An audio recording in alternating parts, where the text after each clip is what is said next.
Deontay, Steve Reed from the Associated Press. First of all, we haven't spoke to you, so your decision to come here, and what did you see, and what do you feel like your role is going to be here? I mean, honestly, I seen a team who I felt like wanted me to be here. So, that was one of the biggest things for me, coming somewhere where I felt like I was wanted, and somewhere that I felt like I could fit in. And I think that's been the case so far. As far as my role, I mean, whatever my role is, I'll excel in my role. I'll go out there and put my best foot forward each and every day to come out here and help the team in any way I can. Did you have any connections on the team or to the city prior to coming here? No, not at all. Deontay, Ellis Williams, Charlotte Observer. What do you think you proved to this league last year in the opportunity that you had that ultimately led to Carolina wanting you, as you said? I just think that I showed that, I'm a player that still can play at a high level. With everything I've been through, all the ups and downs, the injuries, just people, having a lot of negative things to say about me just early on in my career. I think, it was a time for me to grow within that period of time, and coming back and getting that opportunity was just something I felt like I had to prove to everybody that I was still a guy that could still play at a high level, even though I went through a lot of those things.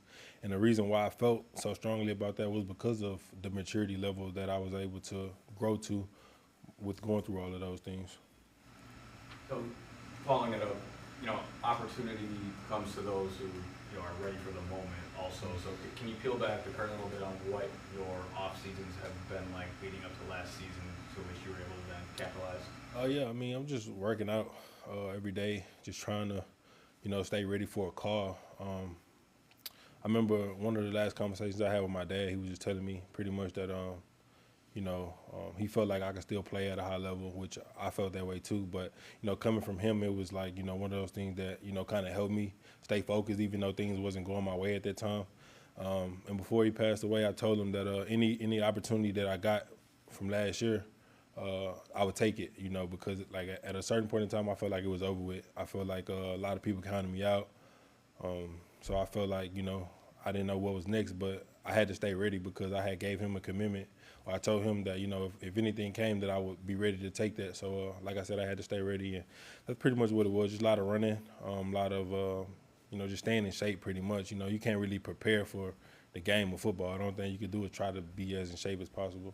Did honoring your word to your father pull you out of those dark days when you may have been ready to be done with it? For sure.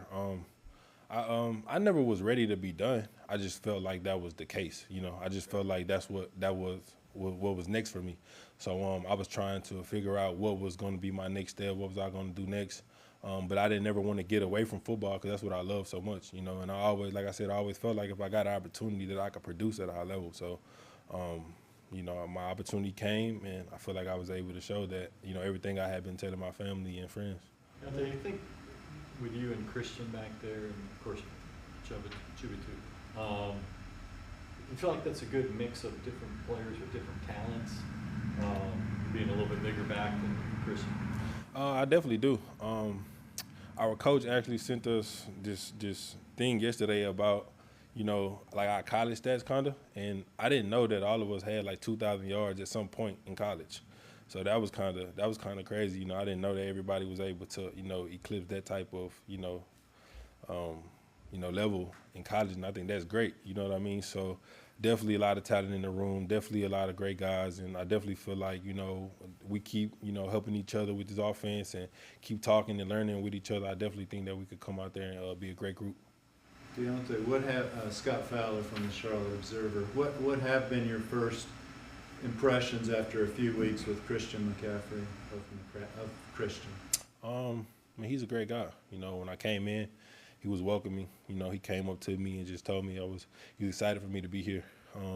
And just each and every day, just seeing him prepare, come in, work as a pro, be a leader. It's great. I mean, just seeing a guy who's been here for years and a guy who knows this place, knows this team, knows what this team expects. I mean, he shows that each and every day. So I just try to come in and do my part, like I said, and just fall in line.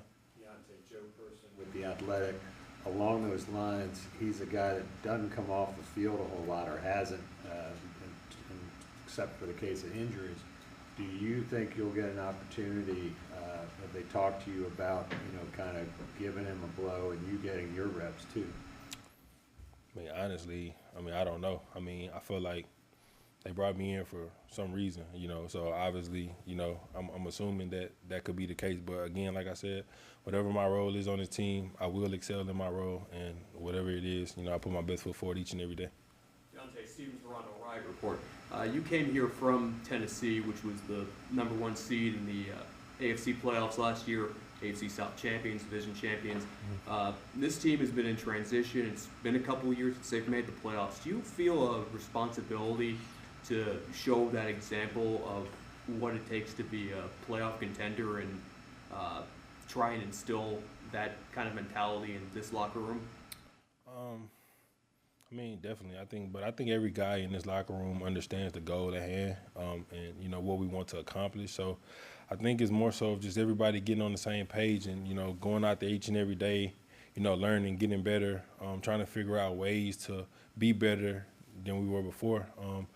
Tennessee is Tennessee. That's a whole different team, whole different staff, whole different everything. So coming here, one thing they told me when I first got here early was that, you really a vet on this team. Like, we got a lot of young guys, and, we just need you to come in here and just, lead by example and, be vocal and just talk. So, I kind of play my role, you know what I mean? Like, I'm not really just a super loud guy, but I try to lead by example and just do the right things, and, whatever they ask of me, just try to do it to the best ability. We got time for one or two more. Dante, Jonathan Alexander, Charlottesville. I hope you're doing well. I'm sorry if you've been asked this, but how is playing with a player like Christian McCaffrey and Derrick Henry? How are they similar and different, maybe? Honestly, I don't know. I just think they both come in each and every day ready to work. They both come in prepared. They're just two different guys. Derrick is more of my style of guy, and Christian is just a different guy from us. So I haven't really seen him play or been on side of him and actually watched him play. I was 2020. I actually was able to sit back and kind of watch Derrick do his thing and go for 2,000 and whatever. So even in that period of time, I was able to learn a lot, able to watch a guy be dominant in the league and kind of be what I was my last year in college. Just pretty much just going crazy each and every week. So just seeing that firsthand, being around him, seeing how he came in and prepared each and every week was something that I felt like it helped me once I got my opportunity, because I knew going into it, like, how he goes and how he attack every day at practice, and, he set the standard. So by the time I got my opportunity, I just fell in line and was able to, capitalize on it.